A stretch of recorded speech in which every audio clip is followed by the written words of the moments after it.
Good afternoon. I'm Marshall Shannon with Ministry Design Concepts, and this webinar is brought to you by Ministry Design Training. Today's webinar is on vision delivery, and by that we mean vision implementation. So this webinar will help you look at the steps necessary to implement God's vision for your ministry. I want you to understand that we're following a four-phase process in your ministry design: discovery, design, delivery, and direction. In doing that, we're going to focus on the discovery. The first three parts of this process is identification of core values, defining your mission, and discovering God's vision for your ministry. Everything we're doing, as you see, we're now at the top of the pyramid. If you have not done the first two steps, identifying your core values and defining your mission, you would do well to go back and go through those processes so that you can build your church design, your ministry, on a solid foundation. If you haven't identified and developed and implemented your core values, you need to go back now and look at this very thing in order to get your ducks in a row. In order to build your house on a solid foundation, you need to have your core values, then your mission set and ready to go, because your vision and your mission have to work together so that you can create how you're going to carry out your mission in order to reach your vision, your destination, so that you can work within your core values so you don't violate your code, your core of your congregation, the code of your congregation while you're doing this. So an overview of the visioneering process. Let me just tell you where we are so you can see it on the map. We talked about the definition. We defined it as God's preferred future, but not just as a written statement, but it is that which is showing you God's destination for your ministry, and it is a journey. And so there are adjustments that are made to the statement. The fear is that your vision statement will be just a statement that becomes stale and stagnant. Instead, it is to be a living, vibrant document that is branded into the hearts of your people, that energizes you and everyone who comes in contact with it to carry out the mission so you can reach God's destination for your ministry. But you have to define so your people know, and you know, and your leaders know, when you talk about vision and visioneering, what are we talking about? And then distinctions. We talked about the differences between the components of the ministry design process. Often people confuse mission and vision. We talked about the similarities. How are they similar? How are they alike? In other words, you had contrast and comparisons. And then we talked about the derivatives.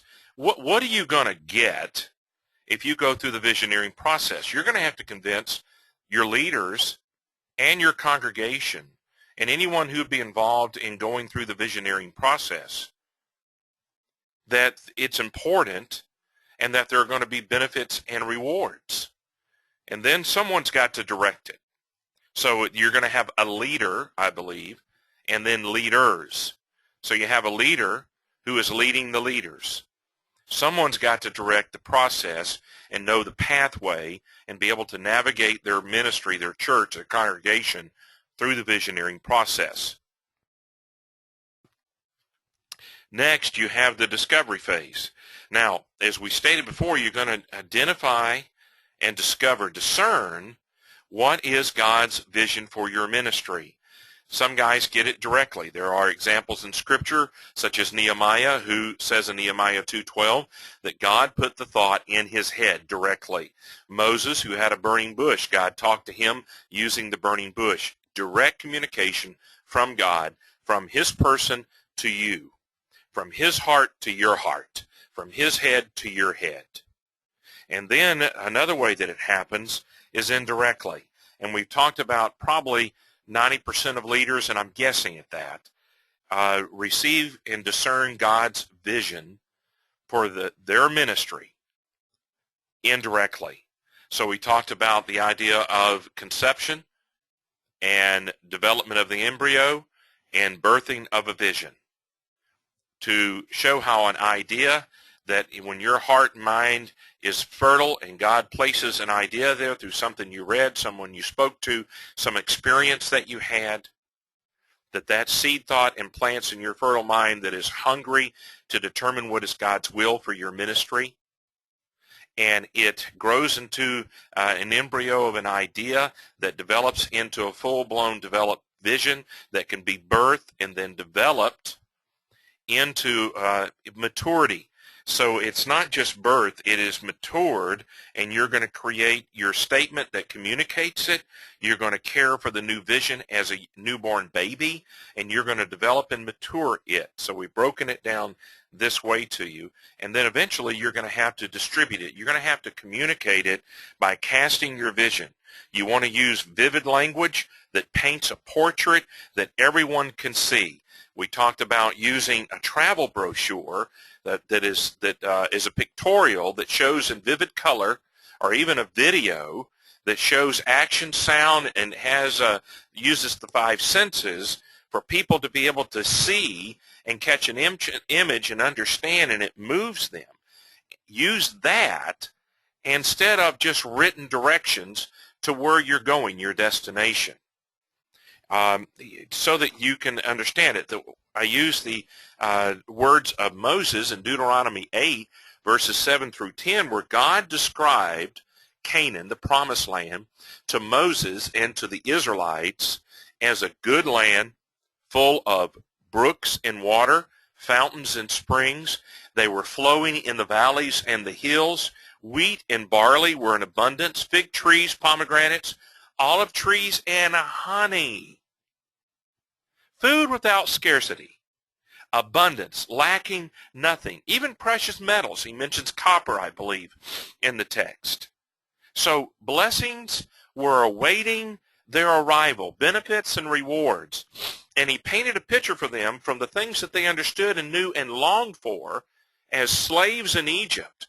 They could have freedom to follow God as they choose, to practice their faith, to be able to provide for their families, to have all the blessings of heaven on earth in Canaan. But they had to go there. So they were looking to it, and they were willing to endure all the hardships, well, to a point, you know their story, in order to reach the promised land. That's vision casting, so that people can see it with their mind's eye. Today we're going to be talking about delivery. That's today's webinar topic, where you implement your vision. You move your vision toward the strategic planning process, but you've got to do that while you're carrying out and developing your game plan for fulfilling your mission to reach your vision within the parameters of your core values. And that is the design phase of the ministry design process that we looked at just a moment ago. Behind this, we're going to close with defending your vision. You protect it, you preserve it, so that you can understand what would kill it and how to protect it. Then how you direct it. How do you provide for it as you're moving ahead in this process? That will be the last 2 webinars that we'll look at on the visioneering process as we look at vision in its place in your ministry and in your ministry design. So let me move to implementing vision. First thing I want you to take note of, if you're going to implement vision, there has to be alignment. Now when I say this, I mean alignment by all your ministries, all of your staff, lay leaders, paid staff, your volunteers, your volunteer workers, anyone who touches your ministry and is involved in implementing the vision. You've got to have it all in alignment. Everything and everyone must be in alignment. There can be no dueling visions competing for the hearts and minds of your congregation, competing for their loyalty, for their commitment, for their investment of their time, talent, and treasures. And so it means this, the power of pulling together. Think with me for a moment about a team of horses pulling a wagon. The wagon is your church, and the horses are your staff and your workers and your programs and your projects and your policies and your polity, everything that is involved in your ministry. When you have one horse pulling the wagon, you have a horsepower, maybe able to pull 500, 1,500 pounds. Then you have a second horse who can also pull approximately the same weight. But when you add the second horse, it increases their horsepower by another 30%. That's what I've been taught. And so as you couple together your church being pulled by your staff and your programs and your procedures, everything about you is a horse pulling together. The more people you have involved in implementing your vision, the more power you're going to have. But here's the thing.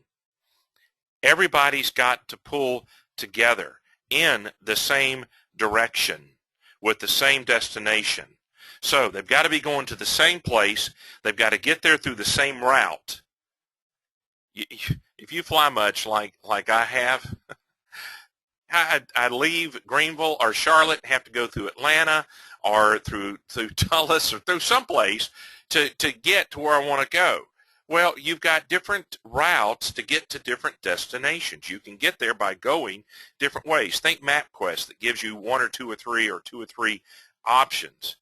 And so you better be headed to the same destination, following the same directions, and you better have the same director. So you're thinking of the horses pulling together in cadence, in time. Not one running hard at this moment and then slows down to a trot or a gallop, and this other horse who then takes off trying to run hard. Your team has got to pull together, headed to the same destination in the same direction with the same director. The guy sitting up there, you as the leader, are leading that team and directing that team and controlling that team and monitoring that team. You're leading them. You're managing them so that they're pulling together in the same way to the same place, following the same route. Now, the process to pulling together. So working together requires, first, communication. I heard years ago when I was in college, one of the men that I was working with, he said, you know, the problem is a failure to communicate. Well, he was a manager in a business we were doing, and I just laughed. But he was right. There is failure to communicate. So the leadership team has to direct the alignment. This takes communication. And what is the communication quotient of your ministry, of your congregation? How do they best receive information that prompts them to action? How do they receive it? Do you know what ways you best communicate so that they can further and understand what you're telling them to do? If you don't have that down, you're going to have a problem. You need to know how the receivers receive the information, what causes them to move ahead. So what is the communication quotient of your congregation? How do they best receive information that prompts them to action? Different ministries in your church are openly communicating with each other. That's what it takes for you to move ahead. They share info and dialogue with each other. No opposition to the vision is present, so they're all in alignment and they are communicating together. Secondly, it takes coordination. Your values, mission, and vision must be in agreement. They must support each other, and your congregation must see how the pieces fit together. They need to understand why you did that exercise to identify and develop your core values. They need to understand how you defined your mission and what the background and support to that is. What's the backstory? And then to vision. So you want to marry together your vision to your mission to create a strong union that is fruitful and faithful. So you think about it this way, and I'm challenging you to this. Missional visioneering. Missional vision. Missional vision. Your mission and your vision are married together. You don't think of them as being separate, as two components that have a wall between them. You marry them together. So failure to build your mission and vision on your core values is just foolish, like the man who built his house upon the sand. Core values are your foundation for the mission and the vision. They have to be coordinated together. If you haven't identified, developed, and implemented your core values, go back now to take care of this. You can't build a house on the sand. Your programs, projects, services, processes must be coordinated together to pull in the same cadence. Failure to do so produces chaos and confusion. Will Mancini shares in his book Church Unique that Bill Donahue defined coordination as when two or more ministries sequence and leverage individual activities for the collective good. So they're thinking not just about their individual ministry in your church, but they're thinking about everyone, and they're looking at the big picture. And they're willing to die to self, take up their cross, and follow Christ, so that they're working together as a team. Hard conversations are taking place during your coordination part, if you're going to do this, about what to do with all the programs, initiatives, and the people that you have in your ministry.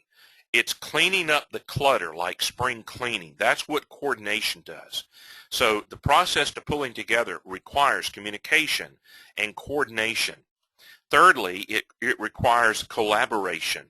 Your programs, projects, and services staff and processes must collaborate together to pull in the same direction, where coordination was the same cadence. Collaboration is the same direction.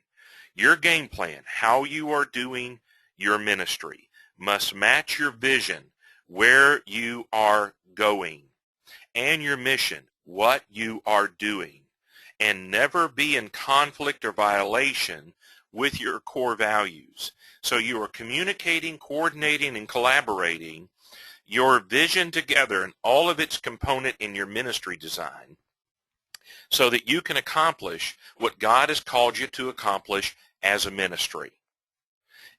At this point in collaboration, individual goals are discarded and replaced with missional, visional ones. Beliefs that you can accomplish more together than you can apart is accepted, and it is put into practice. That's collaboration.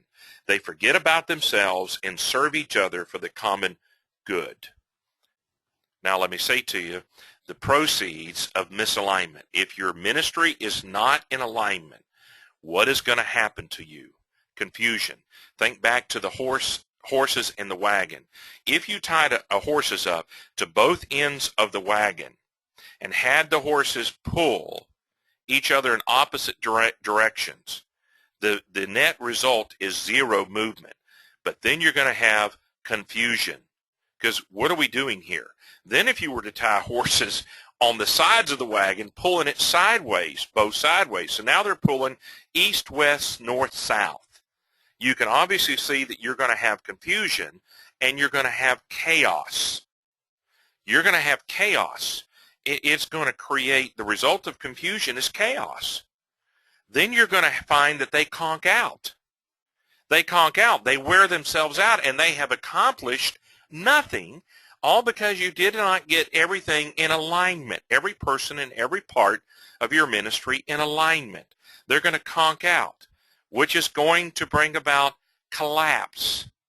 And if you don't fix it, your ministry becomes a corpse. It's just lifeless. Collapse is the idea that you're down for a while and you're brought back together with smelling salts, like having a concussion or being knocked out on the football field or in a boxing ring or any number of other sports that you can get your bell rung. And so as you look at it, they wear out, they conk out, they collapse, and it leads to death. And so you want to make certain that you have identified this.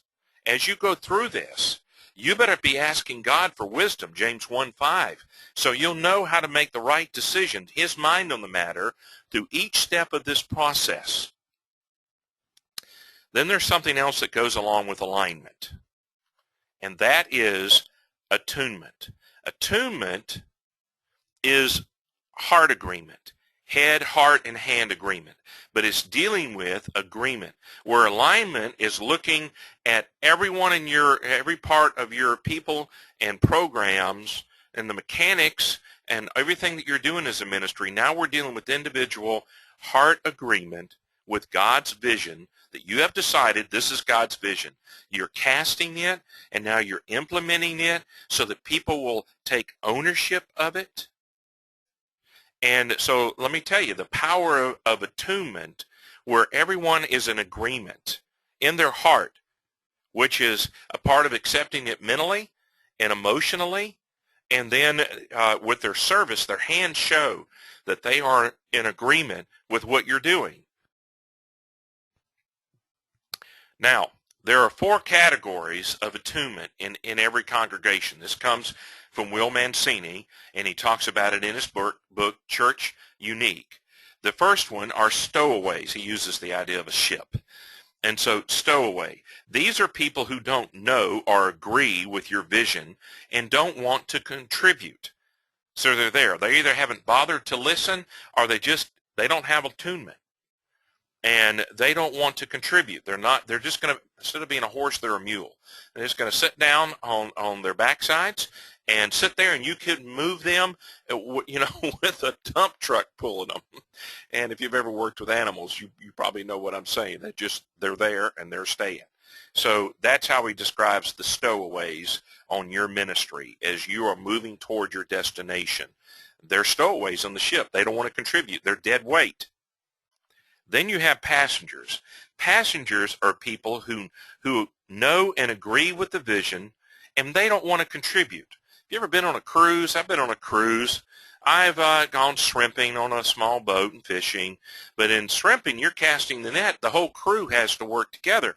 We had people who just wanted to sit and watch. They're the guys who were sitting and watching. They're eating the food, they're hearing the preaching, taking all the benefits of the activity director. She does that on board your cruise ship. But they're not going to serve in any way. They're not going to help you get there. They're not going to be a part of the team, which is the crew. The crew are the people who agree with your vision and want to contribute. Now, I'm saying all of this to you so you can identify how people are responding to your vision as you cast it and look to implement it. You better be able to identify these type people. This is just a tool to help you do that. Then you have the pirates. Listen carefully to this. These are the people who don't agree with your vision and do want to contribute. But how they'll contribute is with harmful intentions. Gary McIntosh talks about in one of his books, I forget which one, and I've heard him say, I believe, that double vision, what I call dueling visions, 2 different visions who are battling out against each other. You've got to have alignment and attunement with one vision that God has given to move your ministry forward. But he says that is the number 1 cause of pastors being fired, dismissed from their ministries, is dueling visions, and they lose out.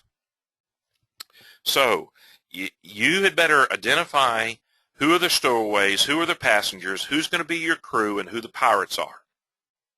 Because the pirates will rally the passengers and the stowaways to have a mutiny on your ship, your ministry, to overthrow you and your crew. So there are 3 important questions for any leader who is going through the visioneering process. Number 1, how do I talk to someone in my congregation that disagrees with the vision God has given us? How do you talk to them? Number 2, have I allowed adequate time for dialogue? And number 3, when is enough enough? And I have to ask the person to leave. Now, before you have a heart attack hearing me say that, the visioneering process, both during the core value process and the mission process, particularly with the core values and the visioneering process, are 2 parts of the process where you have opportunity to begin getting everyone on board and a member of your crew. identifying the stowaways and the passengers and convincing them to invest themselves in God and his cause for your ministry, and to help you biblically deal with the pirates. This is the hardest spot for a leader, is when the pirate doesn't want to leave the ministry and becomes a source of dissonance, a source of sowing discord, creating factions, creating a group to lead a mutiny against your ministry, against your leadership there in the church. So the hardest spot for a leader is when the pirate doesn't want to go. A difficult decision remains. Live without harmony, because you have stowaways, passengers, and pirates, but particularly pirates. So you live without harmony, or you remove the source of dissonance. Secondly, realize that a blessed subtraction, where some people are going to leave your ministry, and a new acceleration should occur if you take a stand. So you've got, as the leader, to biblically deal with this.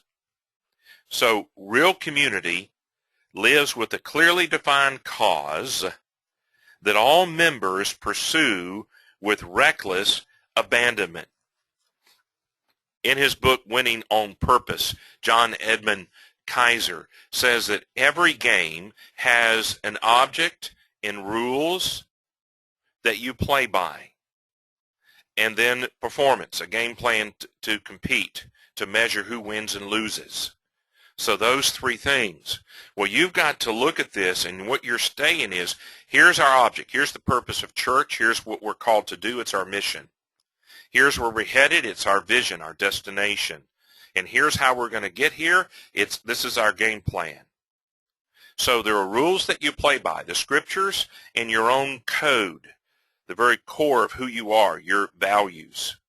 As you put these things together and get a grasp of some kind of metaphor, I would suggest you use. I'm using a team and a sport metaphor at the moment, that you have got to deal with people and put them off your team, invite them to leave if they're going to stay there and cause trouble.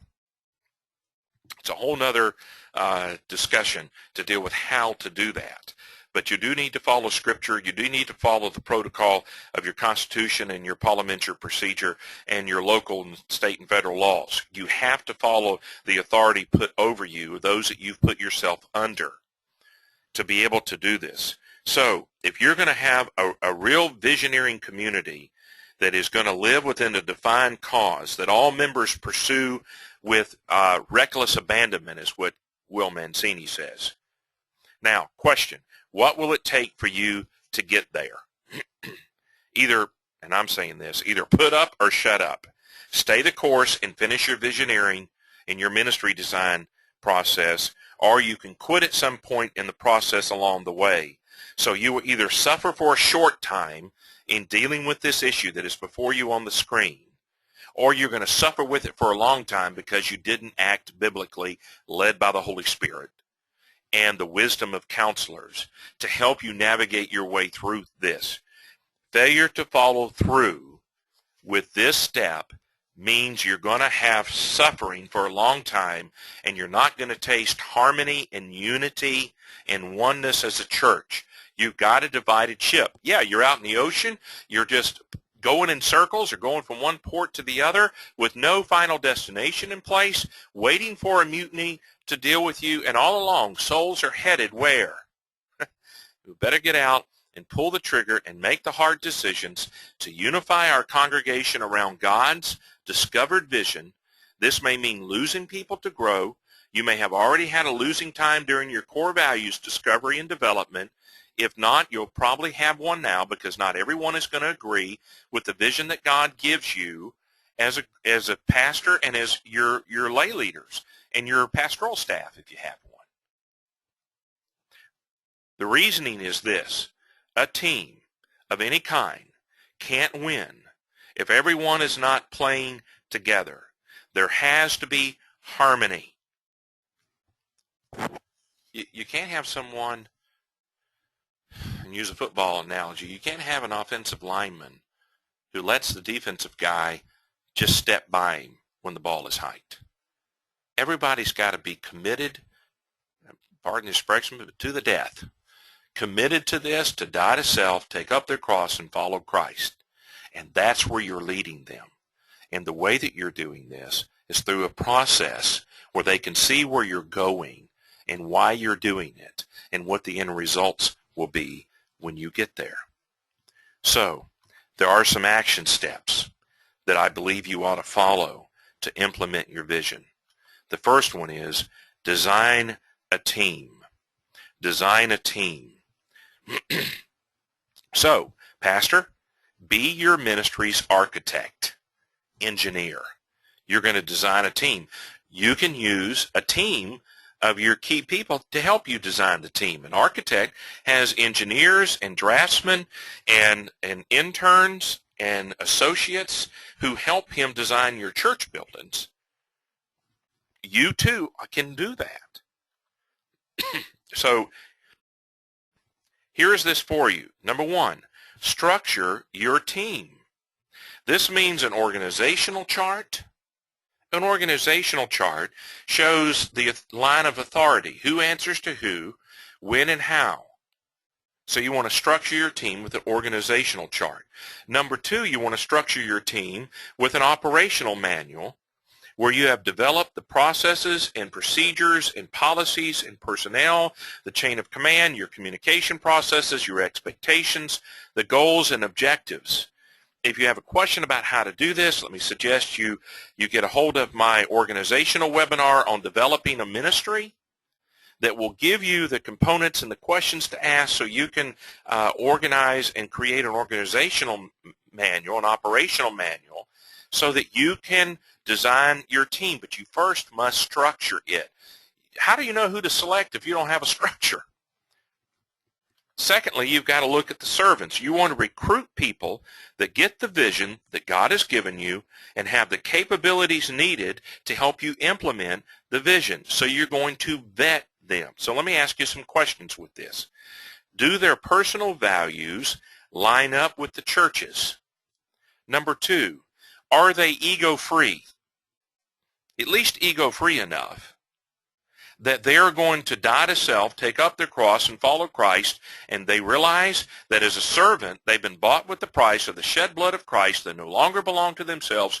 They no longer have a right to themselves. Even as a minister on your staff or a lay leader or a director of a ministry, that it's about God and about His church, and they are going to give themselves to it. You need to help find out who fits into God's economy in this exercise and go enlist them to help you. But you've got to identify what people do you need to recruit. Next question. Do they mix well with others? Do they have, number four, leadership experience? Now, I'll give you something that is good advice. Will Mancini talks about it, but here are the resources.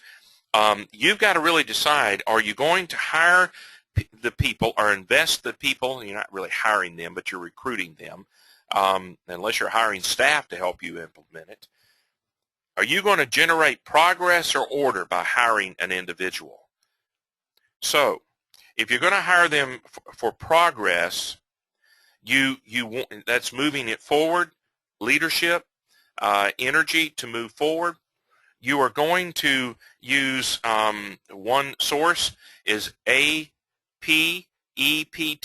and it means you're looking for the apostle and the evangelist and the prophet and the pastor and the teacher, Ephesians 4, okay? You want to look for, when you use that personality test, you want to look for the apostle and the evangelist and the prophet. They're the ones that are forward-moving out ahead. Then if you're going to use the DISC profile, which I have used and recommend using, you look for the D and the I, the dominant and the influential, not the C and the S. Okay? You're not looking for the compliant and the steadfastness. You're looking for the D and the I. Then the Myers-Briggs, if you use that one, you look for the extroverted and the intuitive type person. Then if you use the Insights Discovery profile, You look for the red and yellow colors. Those are things that you can get a hold of. They're online. You can purchase them.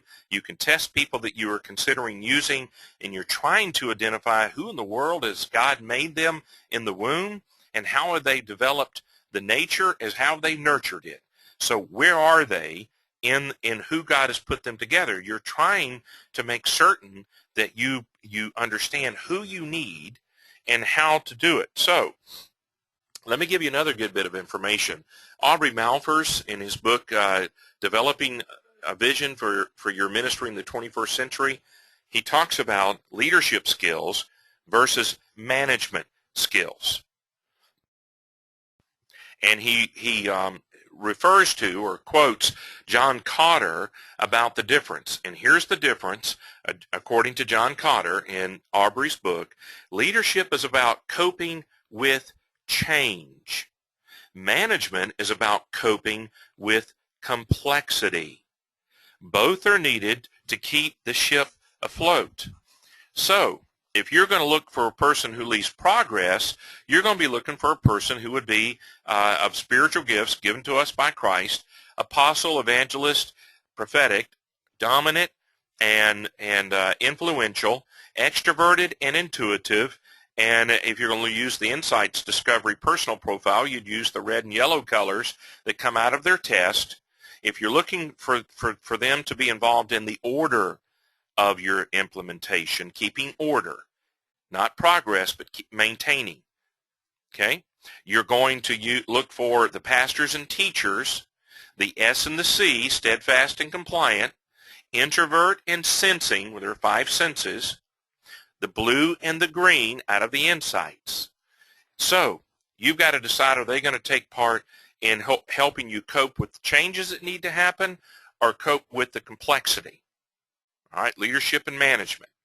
Both are needed to keep the ship afloat and moving forward, moving ahead. So it's not one or the other. One is not better than the other. God is, look at 1 Corinthians 12 through 14, and you see the gifts and the teaching there about the body. Not everyone is an eye, an ear, or a nose. There are multiple parts of the body to make it function, full, mature, lacking nothing. So leadership copes with change in 3 ways, Cotter says. Number 1, leadership establishes the direction where the team should go by using the vision and strategy to chart a clear course through the fog of change. So they lead change by establishing a clear direction. Number 2, the leader communicates that vision to its people and secures their commitment. Unaligned people won't help you. So what kind of people are you looking for? Leaders that can direct and establish direction, leaders that can communicate that direction. And number 3, you're looking for leaders that can energize people to overcome obstacles. If people aren't motivated and inspired, they're not going to stick it out with your ministry through the hard going of carrying out your mission to reach your vision. Now, we talked about leadership here. Now Cotter talks about management that copes with complexity, and it does it in 3 ways. Planning and budgeting, that establishes goals and the action steps necessary to reach those goals, which includes allocating the funds to make it happen. So you look for a management person who has the capability, the will and capability, they're ready and able, willing and able, to plan and budget. Secondly, you need people who can help you manage by organizing and staffing, which requires creating a structure and setting of jobs to accomplish the plan. So they've got to deal with the money and the manpower. Number 3, you need managers who can cope with complexity by helping you control and monitor the process of the plan and solve problems as they surface. You want to get the right people on board to implement your vision. Just a suggestion to you, and I believe Aubrey Malphurs talks about this in his book. He says you want people who can help you attract other people. You want people who can help you reach other people and motivate people. They recruit people who attract other people. who then can make disciples and help you assimilate people into the process. Then evangelism. You go get people who aren't involved and win them to consider it. So they're going to help you equip people and educate people and provide the needed tools for it and help you reach out into the community as you take the vision from your congregation out into the community. These are the kind of servants that are going to help you attract people and reach people. And then you've got to deal with people who can help you in-house make disciples and then also be able to help you determine when you're going to step outside of yourself with your ministry. In other words, I have pastors who say, well, we plan on starting a church at 300 people or 500 people, or we never plan on starting a church, or we're going to multi-site, or we're going to do some other way of multiplying themselves. Well, you want leaders who can understand these things and help you get that done. So they ought to be able to assimilate people into the process, evangelistically recruit people to come into it, and they ought to be able to help you with multiplication, both in-house and ultimately where this vision is going to take you into spreading to reach the whole world with the gospel, your mission outreach. Then you've got to talk about the services. As you structure the team, you better develop job descriptions that tells them what you want them to do and how you want them to do it. It's a part of designing your team. Next, you want to select your team. Now, here's a very simple step to follow. You've got to evaluate them. I've given you some tools. A quick approach to this is placeministries.org or assessme.org to get there. You've got to enlist them. After you've evaluated them, because you've determined what kind of people you need, you're evaluating them and determine who fits. And then you're going to enlist them. You're going to invite them, recruit them to come in and help you with it. Then you're going to equip them. You're going to educate them so that now you've got the gifted people in their spiritual gifts, their heart of passion, their abilities, their personality, and their experience, so that they are going to be recruited, and then you're going to take and you're going to nurture who they are and equip and educate them to do what? To carry out the job descriptions in the part of the process that they are assigned. You're building your team. Not everybody, again, back to football, is a quarterback or a linebacker or a punter or a place kicker or a punt receiver or a wide receiver or a running back or a lineman. They all have their place in their job description. Know where in the world this is going. Work hard to make this happen, and then teach them. Education is not just telling. It's when they have learned it and put it into action. So there's training that is part of your teaching. Then you want to empower them.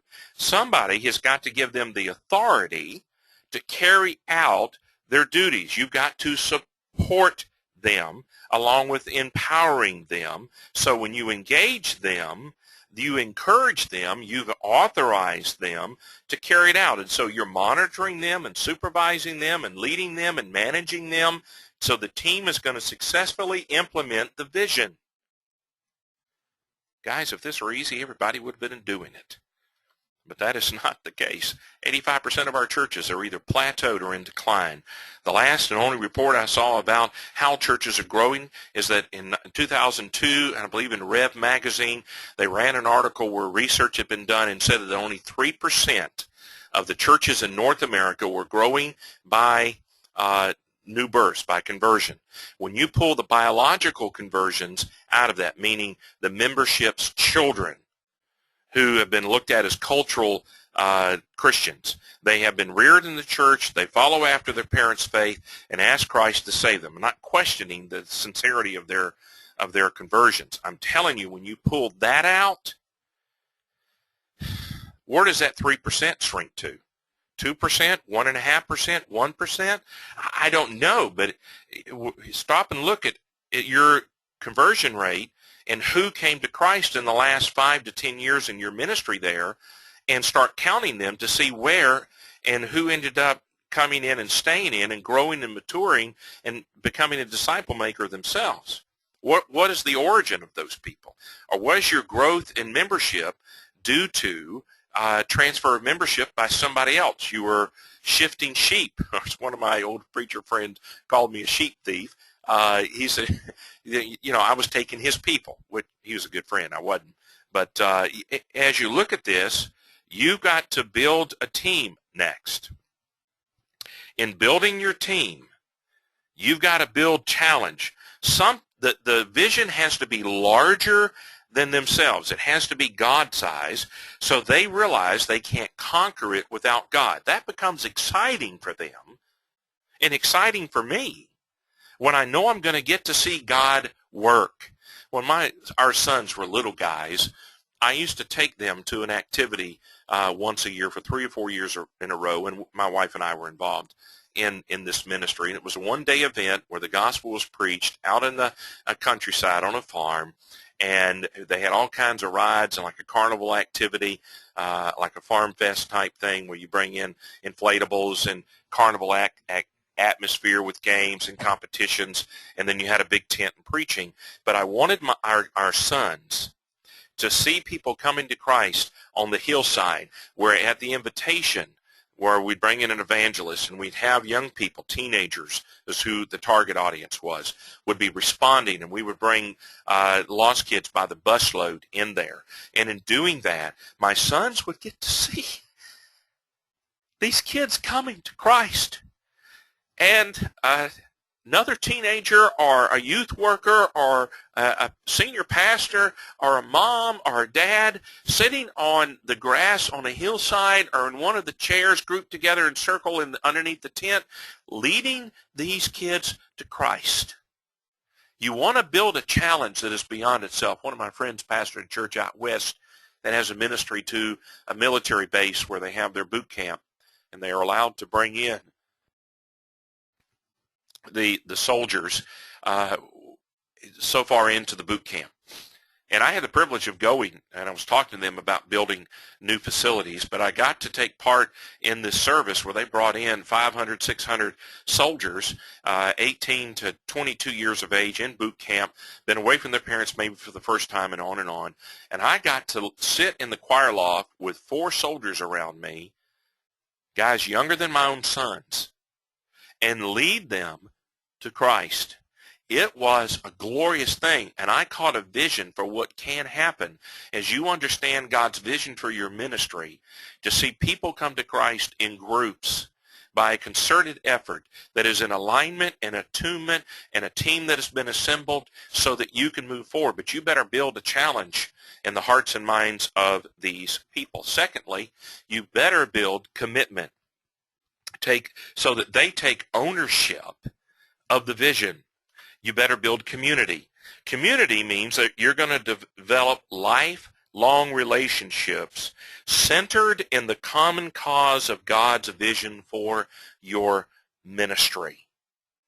Along with that, you want to work on developing their communication. So you are creating here a culture where it can win, an environment where your team can win. You're empowering them, structuring them, coaching them to win. And you'll better build communication where they share, talk, and invest one life into another, so it's life touching life. My good friend Matt Olson says in the school where he is a president at Bible College, life touching life, life influencing life, life changing life. You want to build in communication. And then collaboration, where they're working together. Cooperation, where they're working together unselfishly. And then you want to build combinations. By this I mean you want to develop teams within your team to accomplish the task. So in it you may have a team of 8 or 12 or whatever it ends up being, and you have groups of 2s and 3s who are working together and synthesizing in synergy together to accomplish their job description or their goal objective. In doing so, you can build combinations into your team where they're working together. So you have linemen who work together on a football team, and you have running backs and fullbacks and so forth that are doing their part together. You had receivers who are working together. They're all working as units within the team. Then you go to offense, defense, and special teams. They're teams within a team. That's what I mean. You want to build coordination. By coordination, I mean you organize everything together and orchestrate everything together. And then you want to build confidence. Confidence that they have assurance that God is in this, and they trust God to see them through the obstacles and the difficulties and the things that want to hinder them, to detour them, destroy God's vision and your ministry. And he has chosen them for such a task as this. So they have a confidence that needs to build in God, and then a confidence in their own place in God's economy as an individual and as a group of groups and as a group, that God is in this and leading you through this, and you're partnering with him. You're partnering with him. And here's the last thing I'll give you today, and that is when you build the team, you're developing character through the tests and the trials that come about as you go through the visioneering process of implementing your vision. You want more than vision. You want them to grow in their relationship with Christ, in their Christ-likeness and their character. You want them to put into place through their conduct. So you want their creed, character, and conduct to all be in line. You're building, making disciples. So as you implement the vision that God gives you, you'd better be in alignment, attunement, and you better design and build the team that is going to help you implement God's vision for your ministry. I'm Marshall Shannon, your ministry design coach with Ministry Design Training. That's who's bringing you this webinar. And our company is Ministry Design Concepts. You can reach me at this address or at this phone number at our office, or on my cell phone, regardless of where I am in the States. May the Lord richly bless you as you continue to move forward in your ministry design process.